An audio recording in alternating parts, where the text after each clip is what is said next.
Pueden ponerse de pie. Vamos a entregar este tiempo. Bendito Dios.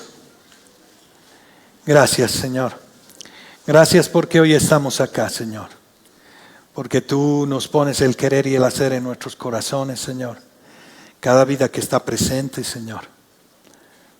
Tú los has traído, Señor. Ayúdanos a velar y a permanecer en ti, Señor. ¿Cuánto te necesitamos, Señor? Realmente somos ligeros cada uno de nosotros.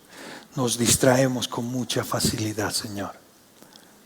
Ayúdanos, Padre, en esta mañana a concentrarnos en tu palabra, Señor. No viene hombre a hablar, Señor. Vienes tú, Señor, a hablarnos en tu palabra, Señor. Un tiempo en la palabra es un tiempo con Dios, Señor. Tú estás presente, Señor. Ayúdanos a mirarte a ti, Señor, en esta mañana. Y no solo ser oidores, sino hacedores de tu palabra, Señor. Cuánto fallamos en el hacer, Señor. Somos bien externamente, Señor. Parecemos santos. Pero internamente, Señor, no es así. Tú miras cada uno de nuestros corazones. Tú sabes, Señor. Ayúdanos, Padre, a través de tu palabra, que realmente sea un espejo para nosotros, Señor. Para cada uno de nosotros. No miremos al lado, Señor. No miremos y digamos, escucha, esto era para él. No, es para cada uno de nosotros, Señor. La prédica es primero para mí, después para mis hermanos, Señor. Si no nos sirve, Señor. Ayúdame, Padre, en esta mañana a ser fiel a tu palabra. A pesar de mis defectos, de mi torpeza, Señor, sé tú hablando por mí, Señor. Que tu Espíritu Santo sea quien me guíe, Señor. Yo soy un hombre débil, Señor. Un hombre que te necesita, Señor. Un hombre que alejado de ti vuelve al pecado, Señor. Ayúdanos, ayúdame en esta mañana a ser fiel a tu palabra, Señor. En el nombre de tu amado Hijo Jesús. Amén. Pueden tomar asiento, mis queridos hermanos. Es lindo volver a verlos. He estado fuera en Tarija por 2 semanas. Mi esposa todavía se ha quedado allá con mis 2 pequeños. Y es lindo extrañarlos como pueblo, como iglesia. Pero como siempre digo, uno puede cambiar de rutina, pero no hay vacaciones en el Señor. En el Señor su palabra es nuestro pan de cada día. Y nuestro deber, Él nos lleva a congregarnos y a estar en su iglesia. No hay cristianos solitarios, hermanos, sino inmersos en la iglesia. He estado en una iglesia muy conservadora, súper conservadora, donde solo se cantan himnos. Y hermanos, no se trata de qué cantamos o qué no cantamos. Se trata de nuestra concentración y nuestra común unión con el Señor. ¿Sí? Porque a veces decimos, mejor son todos los himnos. No, mejor es música contemporánea. Si estoy desconectado, igual no sirve. Preciosos himnos, pero si estoy desconectado no sirve de nada. El tema es cómo está mi comunión con Él. Ahí me voy a conectar. Y si algo no me deja conectarme, voy a decir, esto no es tuyo, Señor. Pero el tema es la conexión. Y hoy día vamos a seguir el libro, el Evangelio según Marcos. Y vamos a ver el capítulo 13 y vamos a ver del versículo 1 al 13. Y el título de la prédica es Firmes en medio del temblor. Vivir fieles cuando todo parece desmoronarse. la introducción, vamos a hacer una introducción general como siempre, donde vamos a ver qué hemos visto de los capítulos 1 al 12. En la primera parte vamos a ver los versos del 1 al 8, donde nos vamos a preguntar en estos versículos cómo deben vivir los discípulos cuando el mundo que conocen comienza a derrumbarse. Esa es una pregunta que tiene que estar en sus mentes. Y la segunda parte es del 9 al 13, que nos va a responder la siguiente pregunta: ¿cómo deben vivir los discípulos cuando seguir a Jesús tiene un costo personal? Un costo personal alto, ¿sí? Y vamos a hacer una conclusión y vamos a hacer una aplicación, y hoy día tenemos Santa Cena. Espero no irme en el tiempo, y si no me alcanza voy a cortar y vamos a hacer la Santa Cena. Porque no es un tema de correr, es un tema de entender. Y veamos la introducción. El panorama de Marcos, capítulos del 1 al 12, es el Evangelio de Marcos, presenta a Jesús como el Hijo de Dios con autoridad, que avanza decididamente a la cruz. Marcos, de capítulo 1 al 8, nos responde una pregunta: ¿quién es Jesús? Jesús predica el reino con poder, expulsa demonios, sana enfermos y controla la falsa religiosidad. Hay una confesión clave en el versículo 8:29 de Pedro, cuando le dice: tú eres el Cristo, tú eres el Mesías. Los capítulos del 8 al 10 me responden la siguiente pregunta, y me han respondido los que han estado siguiendo: ¿qué tipo de Mesías es? ¿Qué tipo de Cristo es? Jesús anuncia su muerte 3 veces. Enseña que el camino del reino es sufrimiento antes que gloria. Sufrimiento antes que gloria. El discipulado verdadero implica negarse a sí mismo. Hoy día hemos cantado mucho sobre lo que es Dios en amor, pero también es un Dios justo, un Dios santo, que quiere santidad. Eso no nos gusta cantar. El otro lado lo vemos muy duro. Solo nos gusta exaltarlo a Dios por el lado de amor. Y hermanos, el reino es sufrimiento antes que gloria.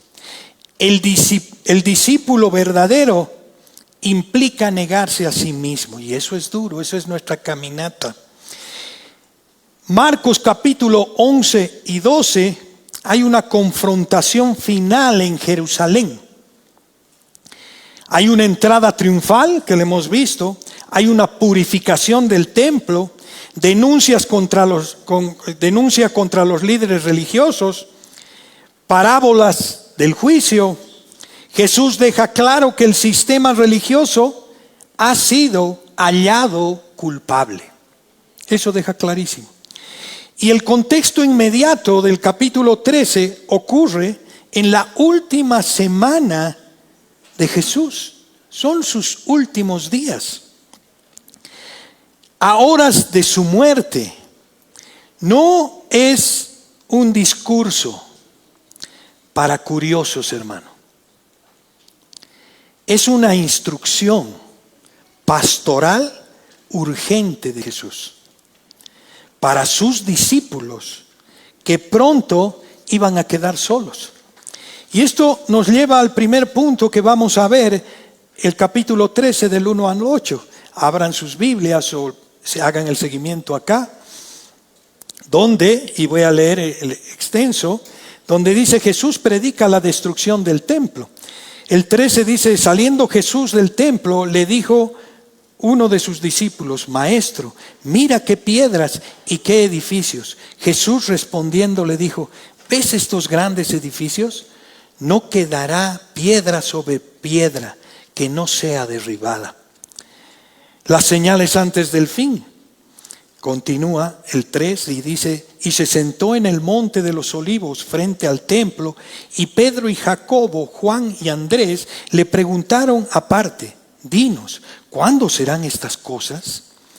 ¿Y qué señal habrá cuando todas estas cosas hayan de cumplirse? Jesús respondiéndoles comenzó a decir, mirad que nadie os engañe, porque vendrán muchos en mi nombre diciendo, yo soy el Cristo, y engañarán a muchos. Mas cuando oigáis de guerras y de rumores de guerras, no os turbéis, porque es necesario que suceda así. Pero aún no es el fin. Porque se levantará nación contra nación y reino contra reino. Y habrá terremotos en muchos lugares. Y habrá hambres y alborotos. Principios de dolores son.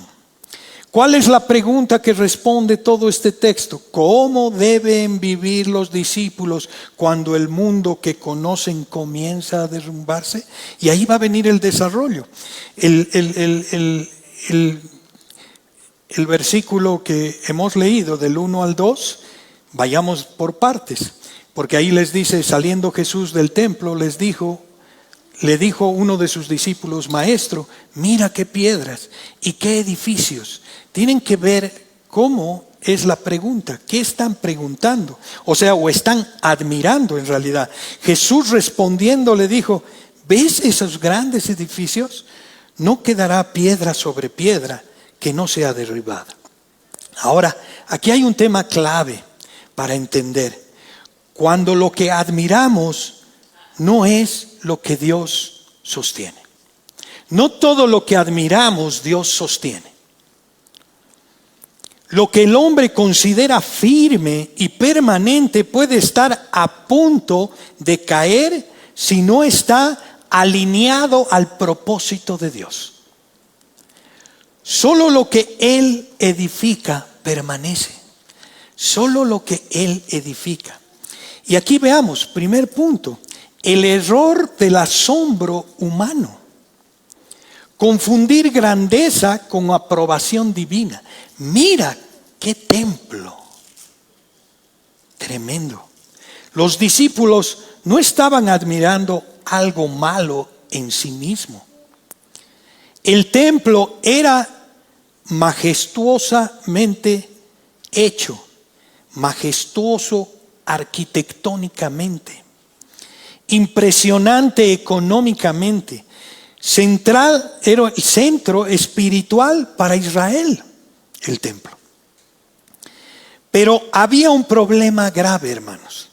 Ellos miraban el templo con ojos carnales, no con discernimiento espiritual. El asombro de los discípulos revela una tentación constante. Creer que lo visible, grande y exitoso tiene automáticamente el respaldo de Dios. Eso es lo que tenemos que tener cuidado.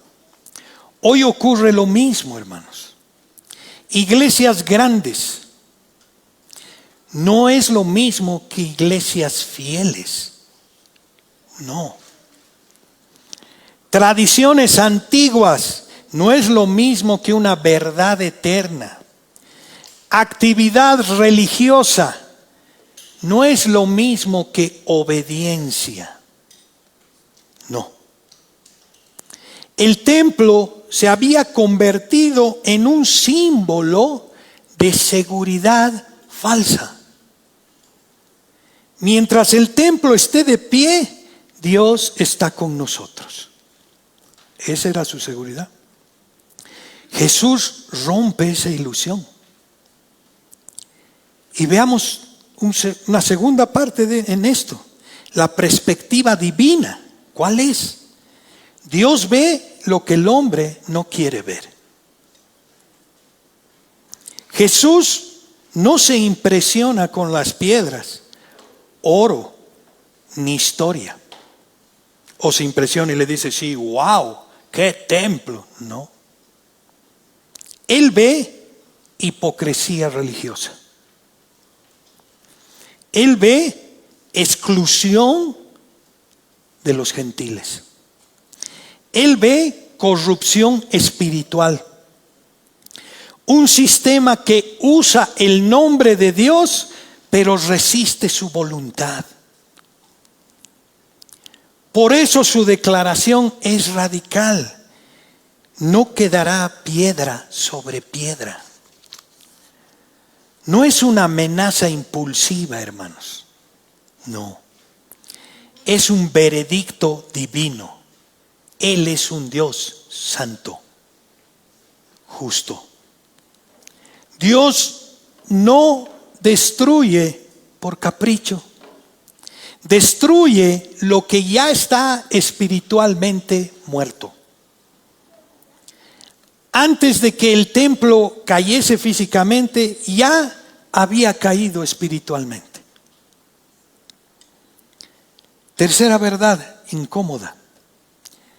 Dios no está comprometido con estructuras, hermanos. No. Esta es una verdad, es una de las verdades más difíciles de aceptar. Dios no está comprometido con edificios, denominaciones, no.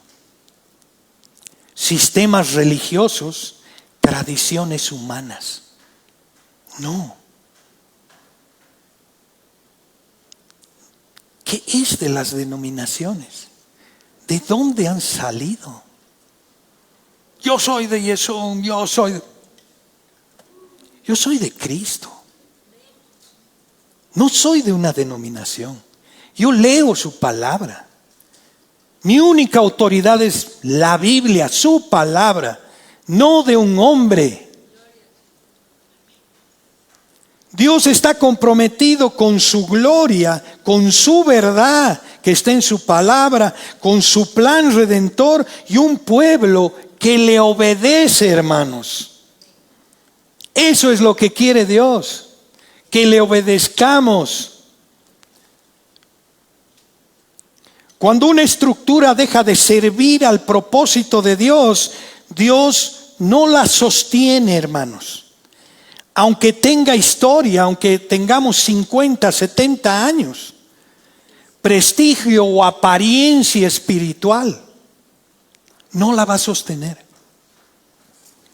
El templo era hermoso, pero había dejado de ser casa de oración. Hay una aplicación directa, como cuarto punto, directa y que nos confronta el día de hoy. Y que me confrontó a mí. Y la pregunta correcta no es ¿qué tan sólido se ve lo que estamos construyendo? ¿Qué tan sólido se ve lo que estamos construyendo día a día? La pregunta correcta es, hermanos, ¿está Dios sosteniendo lo que estamos admirando? ¿Qué estamos admirando? ¿Está Dios ahí o no? Tenemos que examinar nuestras vidas, hermano. Si no, venimos en vano. ¿Qué cosas nos dan seguridad, hermanos? Cada uno de nuestros corazones tenemos que decir, ¿qué me da seguridad? ¿En qué confiamos más que en Dios? ¿En mi trabajo? Cuando me despiden, ¿me caigo? ¿En quién confío? ¿Qué defendemos con pasión aunque Dios ya no lo esté respaldando? A veces somos muy apasionados. No, es que esto es así. Y por ahí Dios no lo está respaldando. Es nuestra pasión. Se ha vuelto nuestro. Y hermanos, puede ser una forma de vivir la fe. ¿Cómo estás viviendo la fe? ¿Qué es la fe? Un ministerio.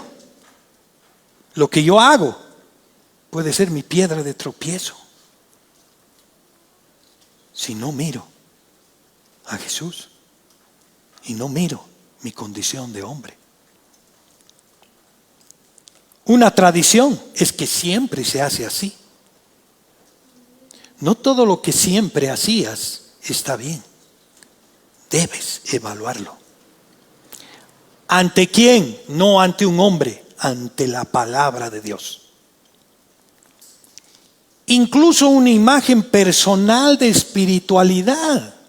¿Cómo estoy hoy, ahora espiritualmente?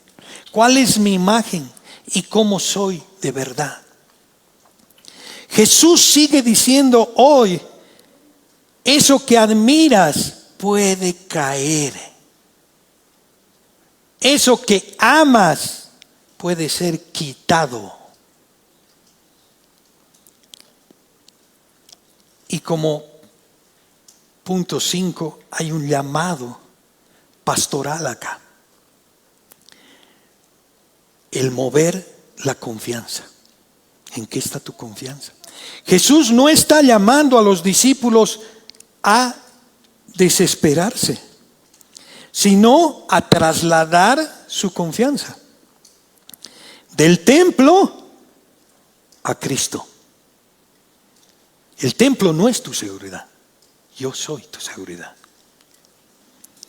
El Mesías. De lo invisible a lo eterno. De la seguridad religiosa a la obediencia real, hermanos. No puedo ser religioso y no obedecer su palabra. No, hay algo que no cuadra. No puedo manipular su palabra para hacer lo que yo quiero. No. El templo caería, pero Cristo permanecería. Las piedras se derrumbarían, pero el reino no sería conmovido. Y como conclusión de esta parte, todo lo que no está fundado en la voluntad de Dios, hermanos, tarde o temprano se derrumba.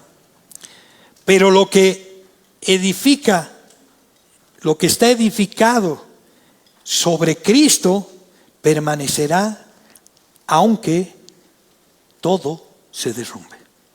Amén. Y sigamos. No admiremos piedras, sigamos a Cristo. No admiremos personas, no sigamos a personas. Hay hermosos hombres del Señor, pero yo no puedo decir, es que MacArthur, hombre, hermoso siervo. Mi autoridad es la palabra, no un hombre. Los hombres pasamos, Él permanece. Y sigamos, aquí vienen las señales antes del fin, siguiendo los versos del 3 al 4, dice, y se sentó en el monte de los olivos frente al templo, y Pedro, Jacobo, Juan y Andrés le preguntaron aparte, dinos, ¿cuándo serán estas cosas? ¿Y qué señal habrá cuando todas estas cosas hayan de cumplirse? La pregunta es equivocada, pero la respuesta de Jesús es la correcta. Jesús no revela el futuro para alimentar la curiosidad del hombre, hermanos. Acuérdense, Jesús no revela el futuro para alimentar la curiosidad del hombre, sino para formar un pueblo que permanezca fiel cuando la historia entra en crisis. El escenario, una pregunta que le hacen es privada y es un tema público. El versículo 3, Jesús se sienta frente al templo en el monte de los olivos, un lugar no casual, hermanos. Desde allí se contempla todo Jerusalén. es una posición profética. Juicio y esperanza se observan juntos. Los discípulos se acercan en privado al Señor. No preguntan por detalles técnicos. Preguntan porque algo, y los versículos anteriores que habían preguntado, que habían admirado, porque algo que les daba seguridad acababa de ser derribado. ¿Ves? Ese templo va a ser derribado en 3 días. Se fue mi seguridad. Entonces, ¿qué va a venir? Por eso están preguntando. Cuando nuestras seguridades se ven amenazadas, surgen preguntas profundas. Quiero hurgar más, porque mi seguridad se está cayendo. Los discípulos se acercan en privado, he dicho, ¿no ve? Algo se les había caído. Segundo, la pregunta de los discípulos, ¿cuándo? ¿Y qué señal? El verso 4. Dinos, ¿cuándo serán estas cosas? ¿Y qué señal habrá cuando todo haya de cumplirse? Aquí se revela una tensión clave, hermanos. Ellos querían fechas. Eso querían. Fechas y señales. Jesús quiere discípulos firmes. Firmes. La pregunta es legítima, pero incompleta. Ellos buscan información. Jesús responde con formación. Hay 2 eventos distintos y un mismo lenguaje profético acá. Jesús responde entrelazando 2 acontecimientos y es importante que lo tengamos en mente. Primero, el juicio histórico sobre Jerusalén, que fue el año 70 después de Cristo. Cumplimiento literal. Destrucción del templo. Fin del sistema sacrificial. Señal clara de que Dios juzga la infidelidad religiosa. Eso nos ha mostrado. El Señor es justo y es amor. No es solo amor. No confundamos, hermanos. Ve el juicio final y el regreso de Cristo. El juicio final y el regreso de Cristo es un alcance universal. Fin definitivo de la historia humana. Justicia perfecta y eterna. Jesús usa un lenguaje similar para ambos. ¿Por qué? Porque ambos implican un juicio divino. Ambos. Nadie se libra del juicio. Nadie. Ambos producen dolor. Ambos. Ambos confrontan la falsa seguridad humana. Somos falsos. Nuestra seguridad no está en Dios. Está en lo que nosotros podemos hacer. Somos autosuficientes. El mundo está en otra. Y la iglesia también sigue viviendo como si nada pasara.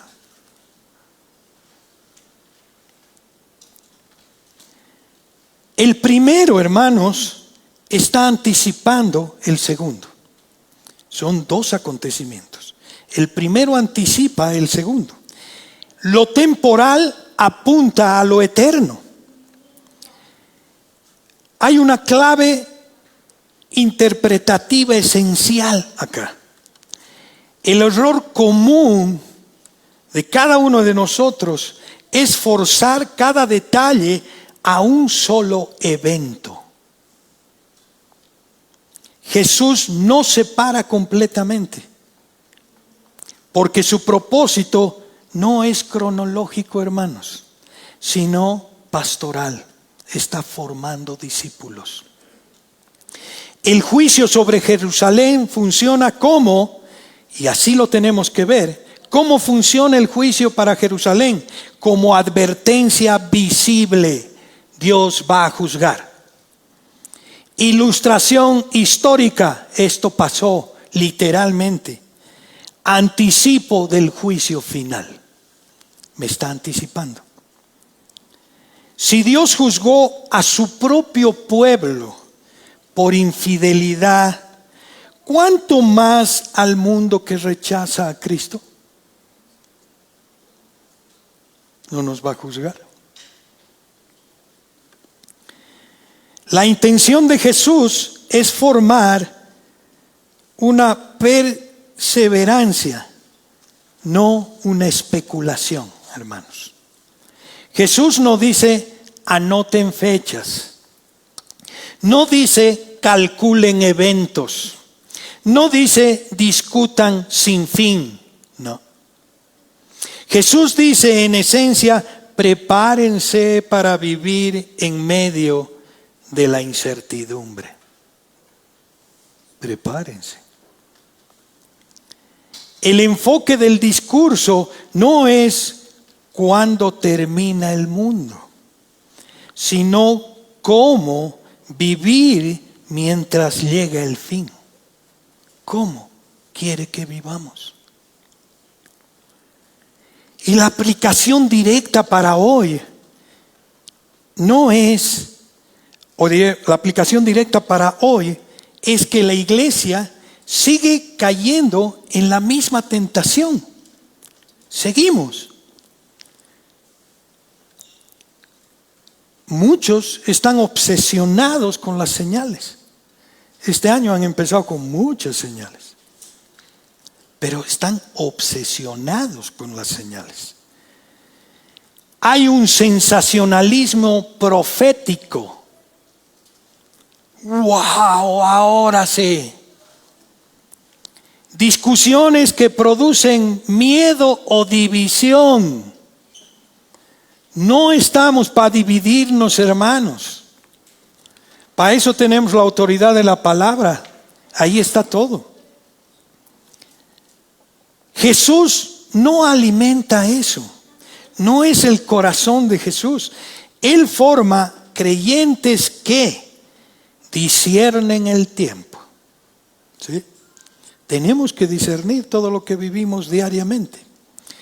Confían en su soberanía. Es tu voluntad. Confío en lo que vas a hacer. Persevera sin perder la fe. ¿En quién? En Él. En lo que Él hizo. En lo que nos ha dejado. En lo que va a venir. En lo que va a hacer. En eso vamos a perseverar. Y como conclusión de esta parte, el futuro no nos fue dado para ser descifrado como un código secreto, sino para ser vivido con fidelidad. Seamos fieles, hermanos. El juicio pasado nos está advirtiendo lo que va a ser. El juicio futuro nos llama a perseverar. ¿En qué? En su palabra. A conocerlo más. Jesús no nos prepara para adivinar el final, hermanos. Nos prepara para permanecer firmes hasta el final. El engaño que se disfraza de fe es importante. Veamos el 5 y el 6. ¿Qué dice? Jesús respondiéndoles comenzó a decir: mirad que nadie os engañe, porque vendrán muchos en mi nombre, diciendo yo soy el Cristo, y engañarán a muchos. En tiempos de crisis, el mayor peligro para la iglesia no es la persecución externa, hermanos. No nos equivoquemos. Sino el engaño interno que usa el nombre de Cristo sin someterse a su verdad. Utilizamos el nombre de Cristo y no nos sometemos a su verdad. Primero, la primera advertencia de Jesús no es sobre guerras, sino sobre engaño. Jesús inicia su discurso escatológico, porque está viendo hacia adelante, con una orden clara. Mirad que nadie os engañe. Esto es intencional y revelador a nuestras vidas hoy. Antes de hablar de guerras, destrucción, persecución, sufrimiento, Jesús está hablando de engaño. Porque una iglesia engañada puede aplaudir lo que Dios rechaza y rechazar lo que Dios está haciendo. Segundo, vendrán muchos en mi nombre, dice. El engaño religioso, no ateo, hermanos. Hay un engaño religioso, no ateo. Esto no está viniendo del que no cree. Jesús no advierte sobre personas que niegan a Dios, advierte sobre personas que usan su nombre. Yo soy el Cristo. El engaño más peligroso, citan la Biblia, usan lenguaje espiritual, apelan a emociones, prometen seguridad inmediata. Por eso las iglesias están llenas. No es casual. El problema no es que hablen de Jesús. El problema es que no hablan desde Jesús. Hermanos, tenemos que profundizar esto. El problema no es que hablen de Jesús. El problema es que no hablan desde Jesús.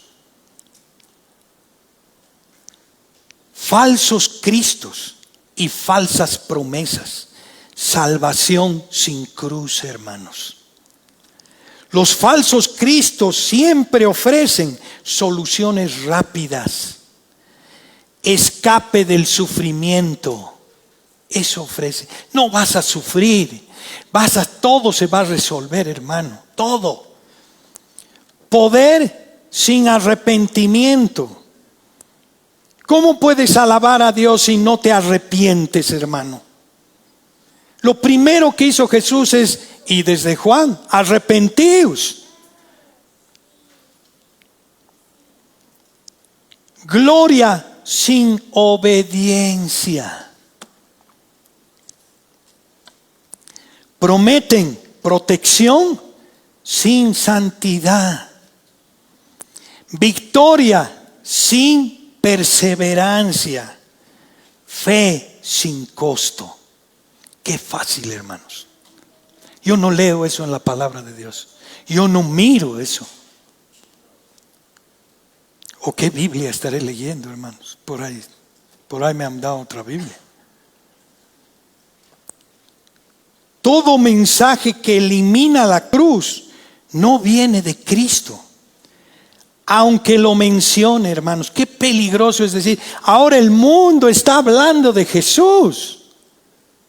Gobiernos están hablando de Jesús. Que no nos engañen, hermanos. Leamos la Biblia. No nos pueden engañar así. Hay interpretaciones alarmistas. El miedo como herramienta espiritual. Jesús sabía que el miedo sería un instrumento de manipulación.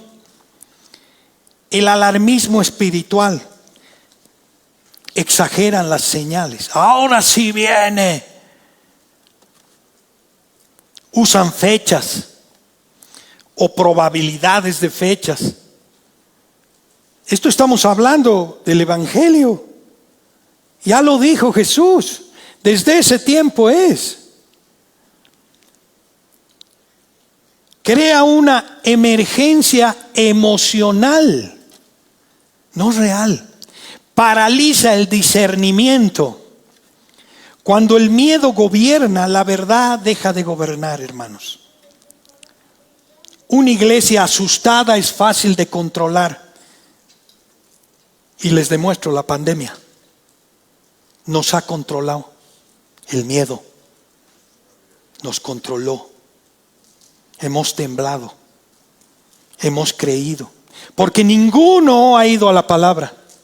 Ninguno ha mirado y ha dicho: Señor, tú eres el soberano. Y si muero hoy, muero. Pero no podemos vivir como si nada estuviera pasando, si no velamos en su palabra.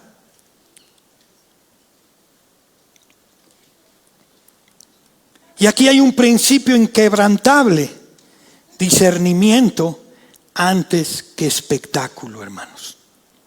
Tenemos que discernir antes de sostener un espectáculo. No todo lo espectacular es espiritual. No todo lo urgente viene de Dios. Dios no necesita pánico colectivo, hermanos. No necesita manipulación emocional. No necesitamos que nadie nos manipule emocionalmente. No repetimos cosas porque sí. No repito canciones porque sí. Y sabes, somos emocionales. Un piano ya nos emociona. Una voz que realmente sea artística, nos lleva al tercer cielo. Pero salgo y no obedezco nada. Sigo haciendo lo que yo era. ¿Qué estoy haciendo? Presión psicológica. En cambio, el Espíritu Santo nos guía a la verdad siempre. Produce convicción, no confusión. Afirma la fe, no la desestabiliza. Ahí está su palabra. Eso es lo que hace el Espíritu Santo a través de su palabra. Pero si no la abro, hermanos, el Señor debe decir: quiero hablarte. Quiero decirte algo. Abrí pues tu Biblia. No es mágico, hermanos. El engaño grita, la verdad permanece. Y aquí hay una confrontación directa a la iglesia actual. Hoy abundan palabras proféticas sin arrepentimiento. Todos quieren profetizar el fin, pero no hay arrepentimiento. Nadie predica el arrepentimiento. Mensajes del fin sin llamado a santidad. Estamos llamados a ser santos porque Él es santo y yo no puedo ser santo. Entonces, ¿dónde debo mirar? A Él. Él es el único santo. Él es el que me lleva de la mano, no yo. Pero si no lo miro, ¿cómo puedo andar en santidad? Es imposible.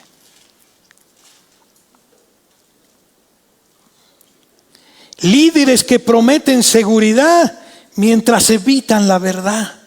Aquí hablamos verdad, hermano, hablamos su palabra. Dura, que nos confronta, porque su palabra es dura. Cuando quiere hablarnos a nuestro corazón, porque nos tiene que llevar al arrepentimiento, porque tenemos que salir distintos. No podemos ser iguales. Jesús diría hoy lo mismo: no lo sigan.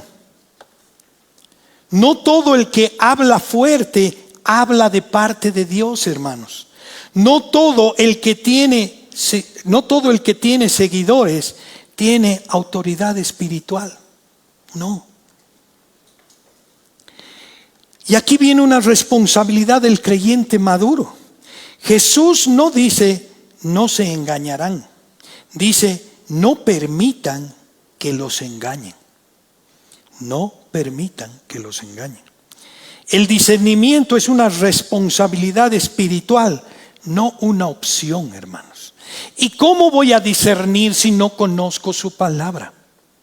¿Cómo? Nos van a engañar. Conocemos la verdad permaneciendo en la palabra, sosteniéndonos a Cristo mediante su palabra, rechazando mensajes que exalten al hombre más que a Dios. Hermanos, si aquí ponemos algo que los distrae, váyanse de acá. No es la iglesia. No queremos distraer. Esto no es un show. Esto no es un espectáculo. Venimos a conocer la voluntad de Dios. El mayor engaño de los últimos tiempos no será evidente, será convincente. No vendrá con rechazo a Cristo, hermanos. No vendrá con rechazo a Cristo, sino con un Cristo distorsionado. Todos van a hablar de Cristo, pero no es el Cristo de la Biblia. Por eso Jesús no dijo, tengan miedo. Dijo, mantengan los ojos abiertos. La iglesia que discierne no será arrastrada. Una iglesia que conoce la verdad no será engañada. Eso es lo que queremos, hermano. Que conozcan la verdad. Pero no es suficiente venir los sábados, los domingos. No es suficiente ir a un solo estudio. Tenemos que leer la Biblia todos los días hasta que nos muramos.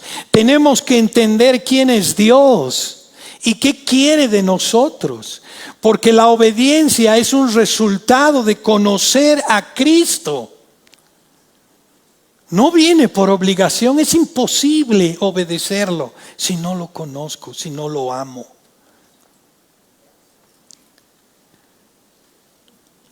Marcos 13 del 7 al 8 dice, mas cuando oigáis las guerras y los rumores de guerras, no os turbéis, porque es necesario que suceda así, pero aún no es el fin, porque se levantará nación contra nación y reino contra reino, y habrá terremotos en muchos lugares, y habrá hambres y alborotos, principios de dolores son estos.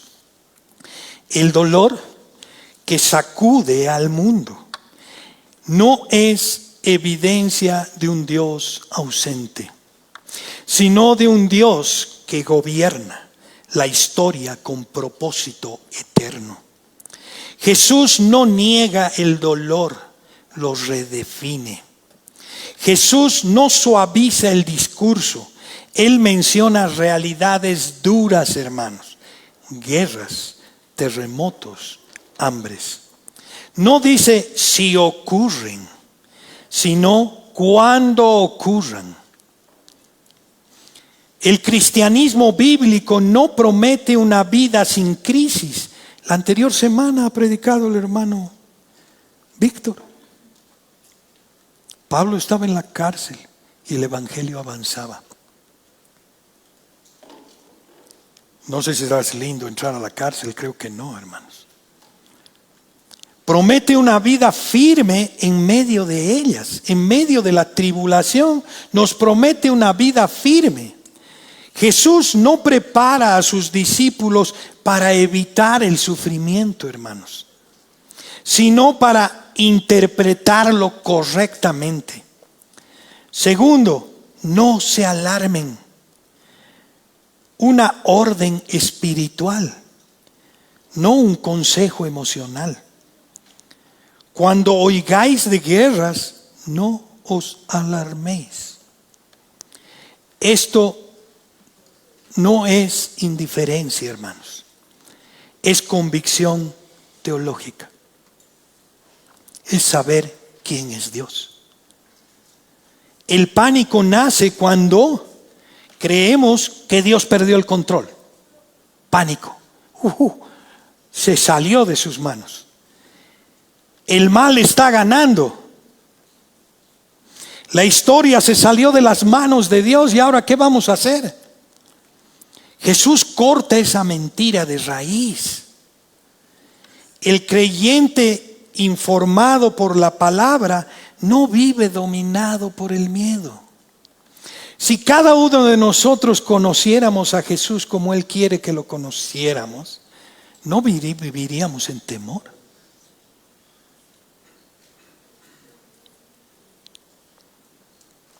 Es necesario que sucedan, dice.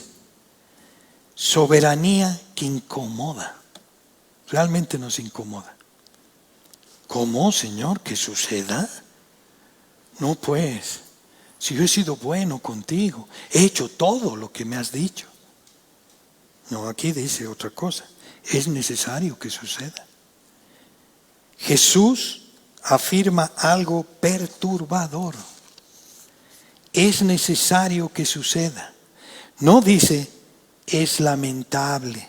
No dice es un error. No dice es un accidente. Dice es necesario. Dios no improvisa con la historia, hermanos. Lo que ha pasado atrás, lo mismo va a suceder. Nada ocurre fuera de su gobierno. Esto no hace a Dios autor del mal, pero sí Señor del proceso.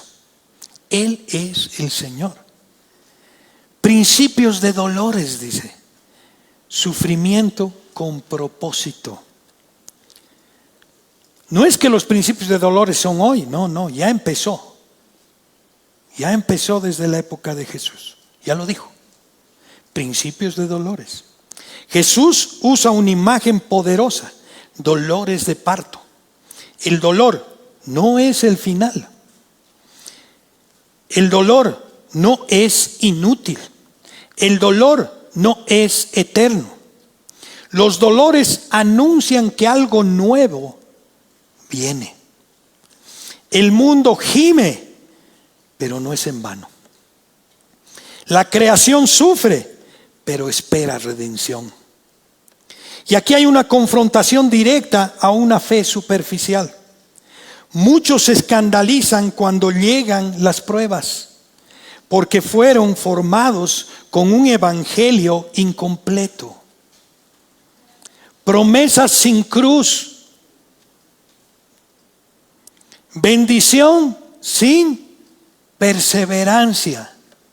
No hay bendición si no perseveras en la verdad. Si no eliges lo correcto, no hay bendición. Fin sin sufrimiento. Jesús destruye esa falsa expectativa. El problema no es el dolor. El problema es una fe que nunca fue preparada para Él. Y aquí hay un llamado para cada uno de nosotros. Una fe que permanece. Jesús no quiere discípulos sorprendidos por el caos. ¿Qué está pasando en el mundo? ¿Por qué no vas a tu Biblia y ves qué está pasando en el mundo? Quiere discípulos afirmados a la verdad. Cuando todo tiembla, hermanos, no abandonemos la fe. Cuando todo tiembla, no negociemos la verdad. No por conseguir un laburo voy a mentir. No, la verdad primero. No dudemos del carácter de Dios. Jamás. Dios es perfecto, soberano. La confianza en Cristo no se demuestra cuando todo va bien, sino cuando todo se sacude. Hermanos, si en tu vida no hay sacudones, algo está pasando. O te has acomodado en tu silla y estás feliz y todo lo acomodas a tu manera de ser. El sufrimiento no anuncia el fin del control de Dios. Dios está en control. Anuncia que el plan de Dios sigue avanzando. No ocurre por error, hermanos. Esto no se le ha ido a Dios. Nada sorprende a Cristo, nada. Nada escapa de su autoridad. El mundo puede temblar, pero los que confían en Cristo permanecen firmes. No voy a poder concluir, pero hermanos, si no entendemos, la segunda parte la vamos a ver el próximo domingo. Si no estamos entendiendo lo que Cristo nos está diciendo en su evangelio, entonces estamos viviendo un evangelio a nuestra medida. Y realmente eso es lo que Dios no quiere que hagamos. Hoy día vamos a celebrar la Santa Cena y vamos a hacerla pensando en lo que hemos compartido, porque si no lo hacemos así, en vano escuchamos la palabra y hacemos prácticas rituales como si fuera un rito, la Santa Cena. Primer domingo de cada mes hay Santa Cena. ¿Un rito? No. Tenemos que exhortarnos para beber su Santa Cena. Y yo les pido que las personas que van a ir repartiendo el pan y vino vayan dándolas mientras yo les voy participando lo que hemos visto como conclusiones para llevarnos a esta Santa Cena. Y miren, en 1 Corintios 11:26 dice: anunciáis la muerte del Señor hasta que Él venga. Aquí hay algo, hermanos, que al llegar a la mesa del Señor, no venimos a realizar un rito vacío. Venimos a recordar su muerte, a afirmar una esperanza y renovar una fidelidad. Lo que hemos visto hoy en Marcos 13 nos ha confrontado a una verdad firme.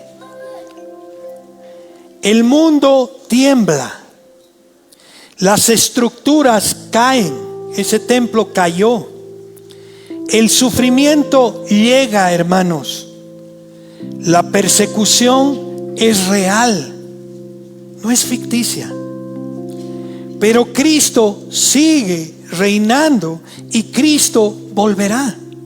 Cristo volverá.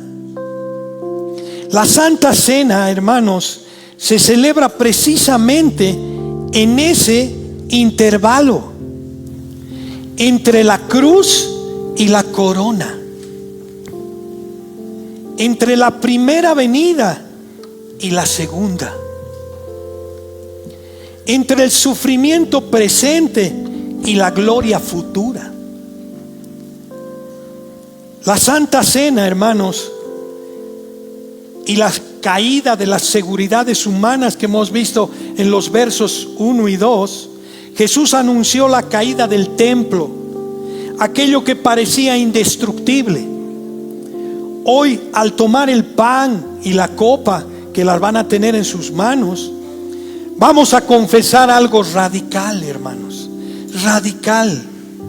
Nuestra seguridad no está en templos, nuestra seguridad no está en una denominación religiosa, no.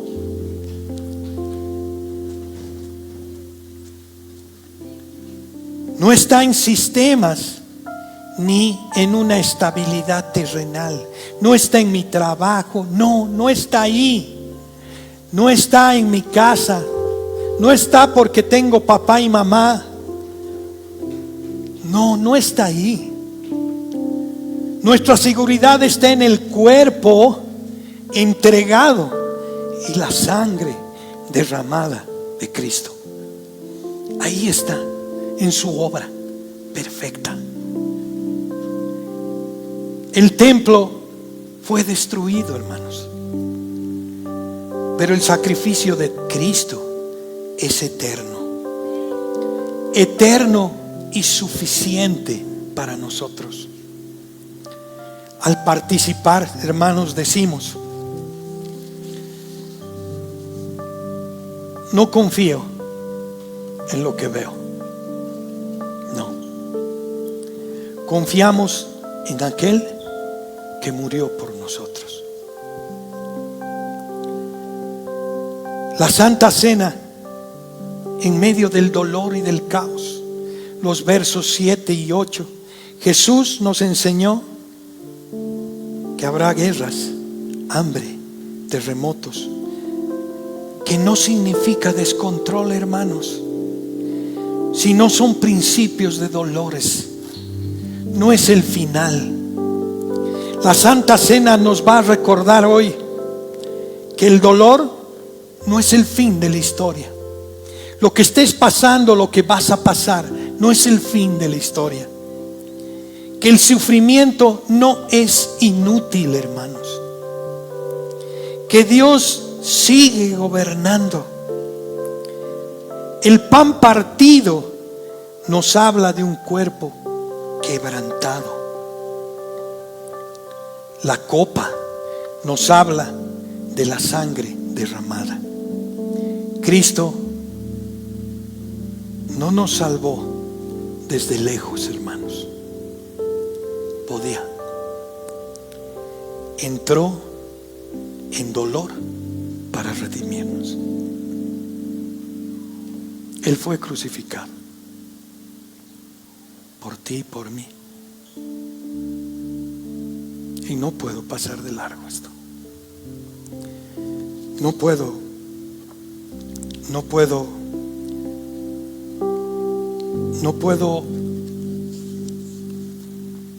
no verlo.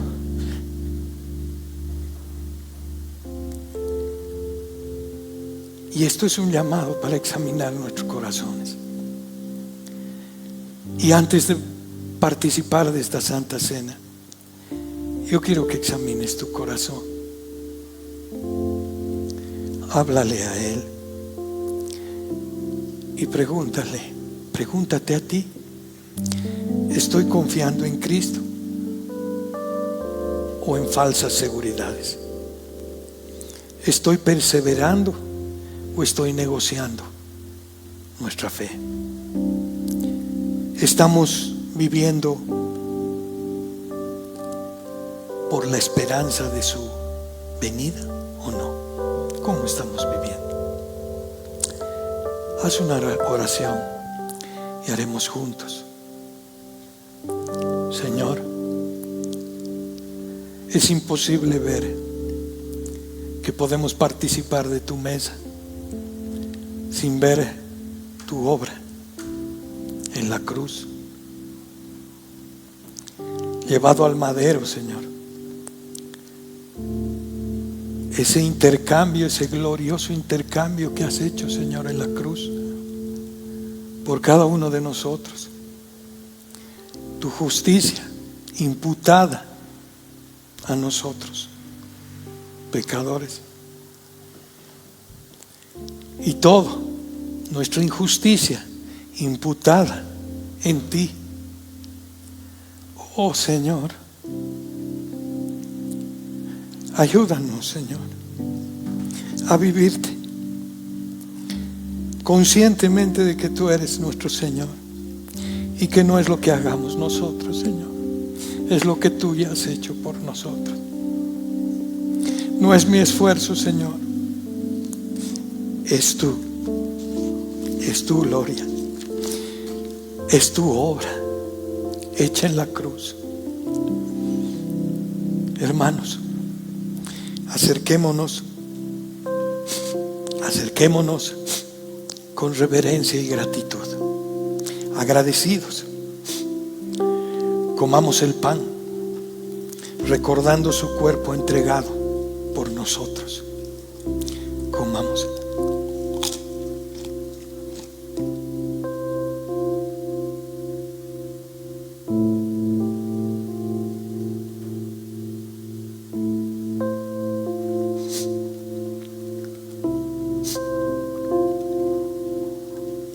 Hermanos, los amo con amor eterno. No les hablaría así si no supiera quién es Él. Él es un Dios justo y va a castigar.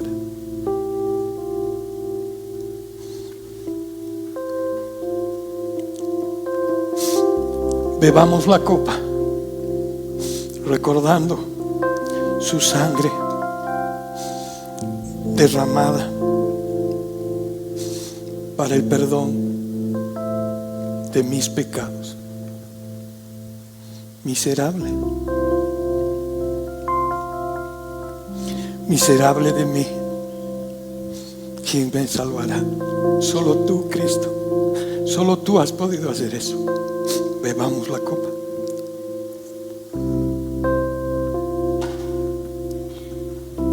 Y hermanos, proclamemos juntos con nuestra vida, con nuestra esperanza, que hoy, Señor, hemos anunciado tu muerte hasta que tú vengas, Señor. Gloria a Dios, Señor. Bendito Dios. Gracias, Señor Jesús.